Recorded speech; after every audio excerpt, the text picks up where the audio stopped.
नमस्कार और स्वागत है आप सभी का गौरी और प्रणव इस चैनल पर।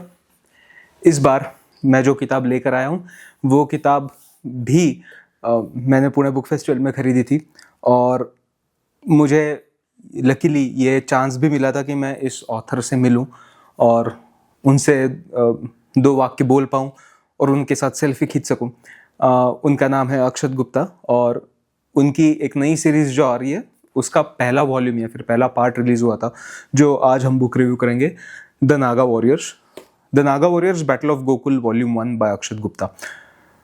इनकी जो पहले की सीरीज़ है द हिडन हिंदूज, उसका भी बुक रिव्यू मैं कर चुका हूँ और आपको लिंक डिस्क्रिप्शन में भी दे रहा हूँ और यहाँ पर भी आपको लिंक ऊपर नज़र आ जाएगी। आप उसे क्लिक करके उनके उस वॉल्यूम का या फिर उस सीरीज़ का भी बुक रिव्यू देख सकते हैं। वो सीरीज़ अगर आपने पढ़ चुके हो तो मुझे बता दीजिए कि आपको वो सीरीज़ कैसे लगी, कमेंट सेक्शन में ज़रूर बताइएगा।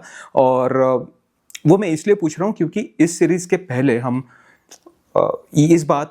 इस पॉइंट पर बात करेंगे कि इनकी लिखावट में ना क्या, या फिर उन दो स्टोरीज़ में या फिर दो सीरीज़ में क्या सिमिलैरिटीज़ रही, जबकि इसका सिर्फ पहला वॉल्यूम आ चुका है। दूसरा वॉल्यूम जब आएगा तभी पढ़ेंगे।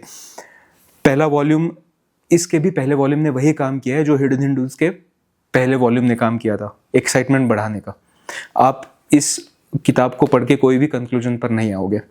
और जैसे हिडन हिंदूज में भी शुरुआत हुई थी ना कि एक मैडम है, उनके पास एक बच्चा जाता है, 20 साल का बच्चा, और वो कहानी कहना शुरू कर देता है कि ये कहानी है, और उसकी ज़ुबानी और उसकी विजन से, उसके पॉइंट ऑफ व्यू से कहानी पूरी चलती है द हिडन हिंदूज की। वैसा ही इस सीरीज़ में भी है कि इस सीरीज़ में एक ट्रैकर है और वो ट्रैकर बर्फ़ में जम चुका है। उसके सारे दोस्त हैं जो बर्फ़ में मर चुके हैं, लेकिन ये बंदा है जो जिंदा है। एक नागा साधु पैदल चल रहा है और उसे ये ट्रैकर दिखता है। नागा साधु उसे नाम से पुकारता है, तुम थॉमस हो ना। और टू बी वेरी फ्रैंक, वो भी नाम भी बाद में लेता है, वो बस उसे ले चलता है। और जब थॉमस की आंखें खुलती है तो वो एक गुफा में है जहाँ पर नागा साधु उसे मलम पट्टी कर रहा है। और फिर उसे नागा साधु से डर लगता है उसे, क्योंकि उसने जो कहानियाँ सुन रखी हैं कि ये लोग हैं जो मांस खाते हैं, ये लोग जिंदा इंसान को खा जाते हैं वगैरह वगैरह, तो वो डर जाता है। उसके डरने के बाद नागा साधु उसे कहानी बताना शुरू करता है और वो जो कहानी है वो है ये द बैटल ऑफ गोकुल। अब ये जब कहानी शुरू होती है तो ये उस वक्त की है जब आप सभी ने भी वो कहानी शायद सुनी होगी, ना सुनी हो। नागा साधुज ने गोकुल बचाया था और उन पर जो अब्दाली का हमला था वो उन्होंने वापस भेज दिया था। ये हमने सुना है, लेकिन इसके डिटेल्स हमें कभी किसी ने बताया नहीं और पता भी नहीं है। उस पर ये स्टोरी बेस्ड है। कहानी की शुरुआत उस वक्त होती है जब अब्दाली की सेना पूरे हिंदुस्तान को जला रही है, लूट रही है, और उस वक्त दो नागा साधु चल रहे होते हैं। उन्हें जो नुकसान हुआ है वो सामने, आंखों के सामने दिखता है।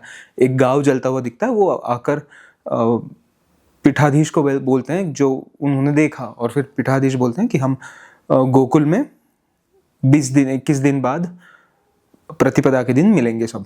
और फिर वो सब साथ आते हैं और मैसेंजर भेजे जाते हैं सारे नागास को एक साथ इकट्ठा करने के लिए। और उसके बाद बैटल ऑफ गोकुल है, तो गोकुल में युद्ध हो रहा है।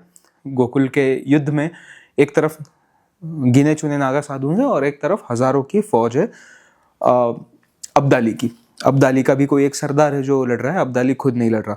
अब आप ये सोच रहे होंगे कि मैंने ये कहानी आपको बता क्यों दी, क्योंकि अक्सर मैं बुक रिव्यूज़ में कहानियाँ नहीं बताता हूँ। मैं कोशिश करता हूँ कि आपको वो जो इंटरेस्ट है वो आपका बना रहे और फिर आप उस कहानी को जाके पढ़ें, आप महसूस करें।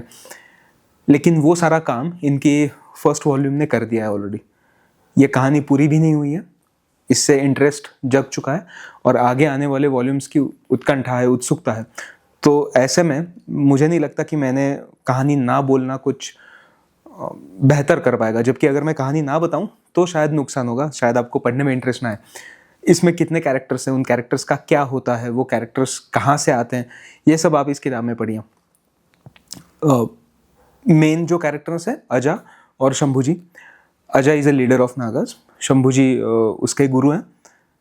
उनकी भी एक पूरी स्टोरी है जो आप इसी किताब में पढ़ोगे तो आपको समझ आ जाएगी। और एक सरदार खान है जो सरदार है अब्दाली का, जो उसकी सेना लेकर आया युद्ध करने।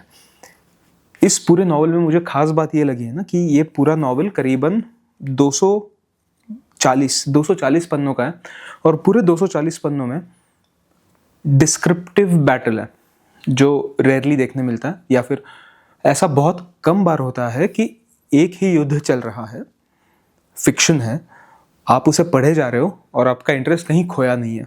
वो कोई पूरी स्टोरी नहीं है, सिर्फ बैटल है, उस एक दिन का है, उस 2 दिन का बैटल है जो पूरी स्टोरी डिक्टेट कर रहा है या फिर पूरी नॉवल में है, और आपका इंटरेस्ट कहीं भी गया नहीं है। आप इमेजिन करो 240 पन्ने की किताब है, 240 पन्नों में आप डिस्क्रिप्टिव लिख लिख कर कितना बैटल लिखोगे कि सामने वाले का इंटरेस्ट ना जाए।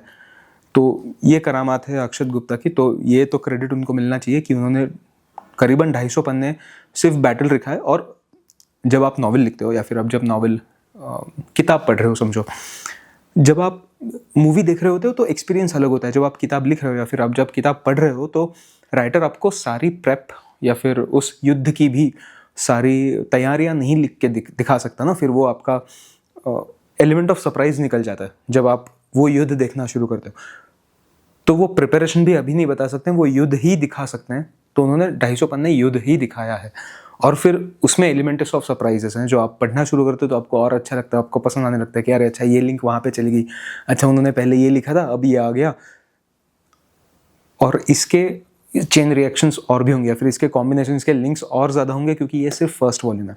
तो आप ये भी सोच रहे हो साइड बाय साइड कि अच्छा ये तो लिंक यहाँ पे बैठ गया, लेकिन फिर इस स्टोरी में ऐसे और कितने लिंक्स होंगे जो आगे की स्टोरीज में बैठेंगे और आगे हम क्या पढ़ने मिलेगा हमें।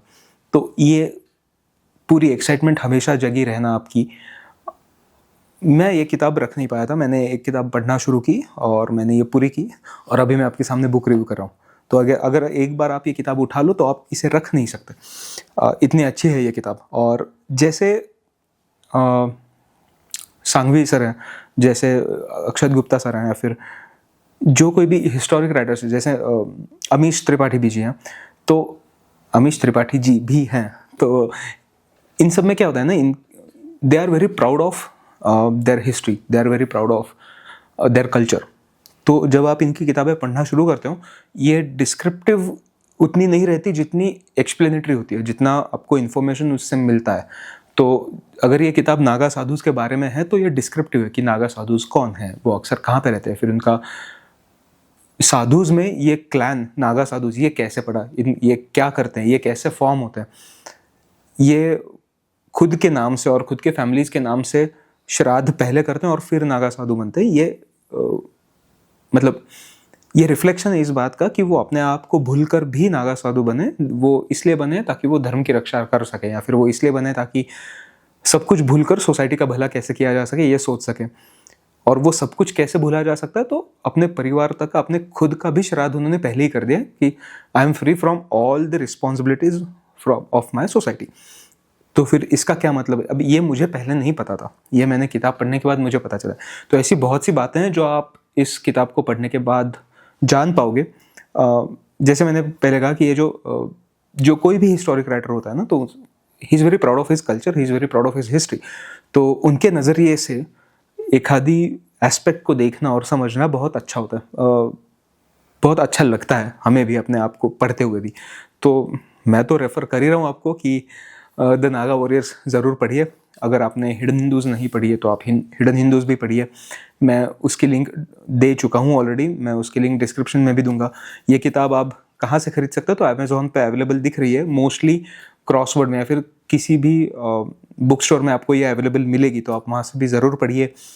अगर आप पढ़ लिए हो तो मुझे बताएं कि आपको ये कैसी लगी, और ऐसी कौन सी और किताब है, नॉवेल से जो आप पढ़ना चाहते हो या फिर आप चाहते हो कि मैं उसका बुक रिव्यू करूं, तो वो भी मुझे ज़रूर बताएं। और ऐसे ही हम हर हफ्ते मिलते रहेंगे नए किसी किताब के साथ, नई कहानी के साथ। मेरे बुक रिव्यूज़ आपको कैसे पसंद आते हैं ये भी आप मुझे ज़रूर बताएं। तब तक के लिए अलविदा, मिलते हैं।